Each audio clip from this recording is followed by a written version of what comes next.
ఒక యవనస్తుడు ఒక పాట రాశాడు. యవన కాలంలో ఉన్నాడు, లోకంలో తిరుగుతున్నాడు, ఇష్టానుసారం బ్రతుకుతున్నాడు. ఒక రోజున భయంకర యాక్సిడెంట్ హాస్పిటల్లో అడ్మిట్ చేశారు. ఐసీయూలో ఉన్నాడు. ఐసీయూ బెడ్ మీద పడుకుని ఈ పాట రాశాడు.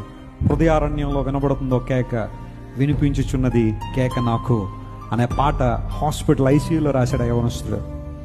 నాకు బలం ఉన్నంత వరకు చేయలేదు నీ సేవ, ఇప్పుడు బలం అంతా పోయి హాస్పిటల్ ఐసీయూలోకి వచ్చిన తర్వాత ఇప్పుడు చేయాలనిపిస్తుంది ఆయన.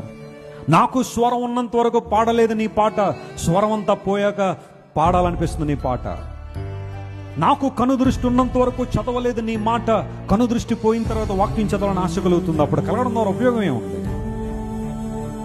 వృద్ధాప్యంలో అయిన తర్వాత దేవుని దగ్గరికి రావద్దు అని నేను అంటల్లా. ఇక్కడ ఎవరైనా వయసు పైబడిన వాళ్ళు ప్రభు దగ్గరికి వస్తే కాదంటలేదు, కానీ యవనస్తులారా వినండి, అప్పుడు వస్తాను, ఆ కాలంలో వస్తానని దేవునికి ఇచ్చిన శ్రేష్టమైన సమయాన్ని, తలాంతులను, దేవునికి ఇచ్చిన జ్ఞానాన్ని, తెలివినంత లోకానికి ఖర్చు పెట్టి అంతా అయిపోయిన తర్వాత ఎప్పుడు దేవుని దగ్గరికి వస్తానంటే ఏంటి ఉపయోగం? God can use anybody in your place. దేవుడు నీ స్థానంలో మరెవరినైనా వాడుకుంటాడు, కానీ నష్టపోయేది మాత్రం నువ్వే. నువ్వు లేకపోతే దేవుడికి మరొకళ్ళు ఉంటారు, కానీ దేవుని కనుక నువ్వు ప్రక్కన పెడితే నీకెవరు ఉంటారు చెప్పు?